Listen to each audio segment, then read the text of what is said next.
This footage you're about to see is from April 4th. I went to visit a friend. He's starting a podcast, and the primary purpose for me visiting was to give him some advice. Now, I'm almost 100 episodes in, 2.5 years later on my podcast, so I hope you like it.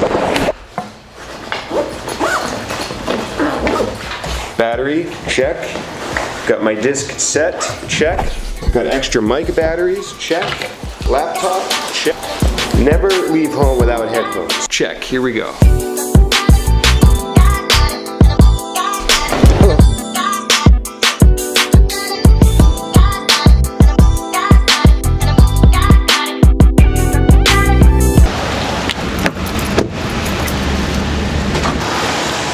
I don't think that meter's working. How you doing? How's it going, man? Good to see you, man. Did you use a meter? No. Tell everyone who you are and what you do with Growth Hackers. Go, it's all you. Hey, my name is Anuj. I am the Director of Engagement and Analytics at Growth Hackers. Podcasting. Yes. You're starting a podcast. You know, we've always wanted to do one at Growth Hackers. Oh, is this through Growth Hackers, the podcast? We want to eventually do it for Growth Hackers. Yeah. But I wanted to start out with just doing it in a completely unrelated field. Yeah. So this is me just trying to MVP it and understand what does it take.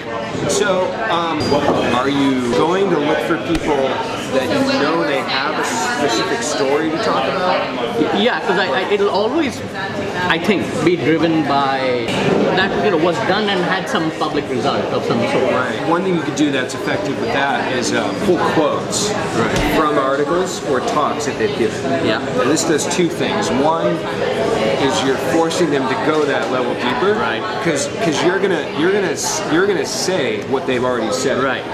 But then ask them to go deeper. Right. And then number two, what I found this does with guests is it really impresses them. Right. The other thing too, just researching a person is, just Googling their name.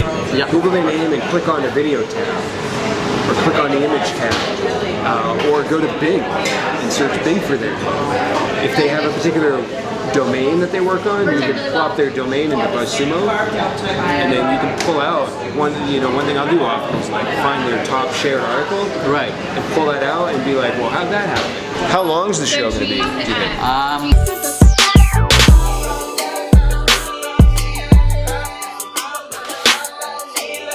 You have the advantage where you have this huge community that you can crowdsource. Yep. Because when I research a show, I'll spend 2 or 3 hours researching and putting together my notes. If you want to make your work more efficient, Right. you literally could crowd, like, hey, we're going to talk to this person about this specific growth hacking thing they did. Right. We're going to talk through the story. What would you want to know about it? Right. Yeah. And then you literally you've got the whole interview right there from the audience. A lot of what you're talking about might be a little technical. Yep. I make myself a little vulnerable by doing this, but I try to play, not dumb, but I try to like be the listener. Yep. And be that sort of contrast between the expert. Yes. Because that's the way the listener is going to get what they're explaining. Because in audio, it is tough to go through technical stuff. Yeah. I think it's as important to understand sort of, how this entire strategy was constructed and then use that methodology to evaluate what you've been given and come up with your own stuff. Because that would be the ultimate win from something like this. One thing I was thinking about on the way down here that I have liked so much about doing a podcast is I have this analogy. It's solar power. It's not It's not coal. It's this thing that just self-generates other things. The other thing I call it is like sawdust. Yeah. You've got all the scraps.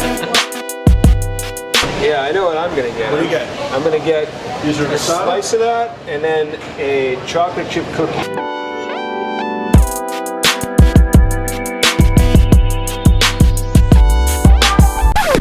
I had no sound on during that. Thanks for putting up with the camera. That was take 2. Hey, that's a good looking camera. Yeah.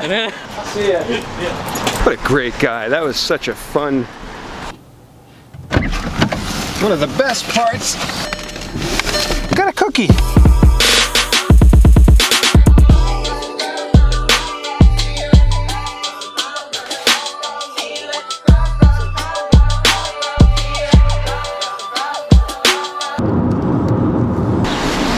Made it back in time, running back up into the office to do a phone call with what I think is a new client.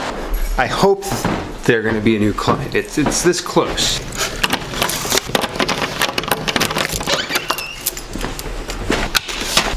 Almost finished the cookie. This weather sucks. This is a super cool, exciting moment. It starts with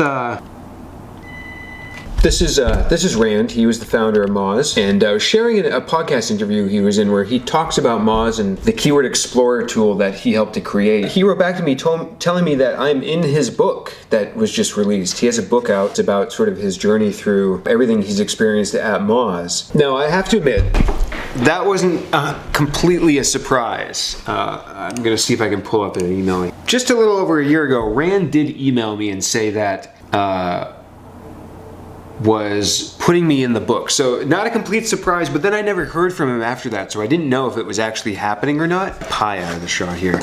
When I was in Orlando at the same event as he was 2 years ago, he asked informally if I could give him some feedback on the tool. He had like a rough demo version of it. We met like out in the middle of the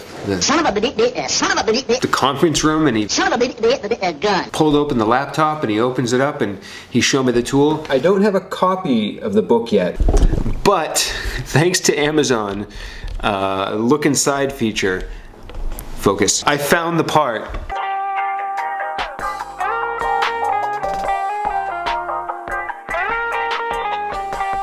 My favorite feature of this tool, let's search for bunnies, is something that I did talk to Rand about. Let's say I know my client deals with the topics of bunnies, but as a content marketer, as an SEO doing keyword research, I don't know other related terms having to do with bunnies. Well, this tool is going to get you there, and it's going to get you there fast. So when I search bunnies, but I'm able to filter by closely related topics, now this is where some magic happens. Critters, ducklings, fluffy, barnyard, stink. This is super cool. You know how hard it was to do this before this tool came out? I used to take Wikipedia pages and throw them into the Google AdWords landing page tool to have it tell me what the related topics were related to that Wikipedia page. But now the Moz tool does it here, and then you get all the metrics right there. Nice job, guys and gals. Nice job. Farts. I'm not kidding, it says farts.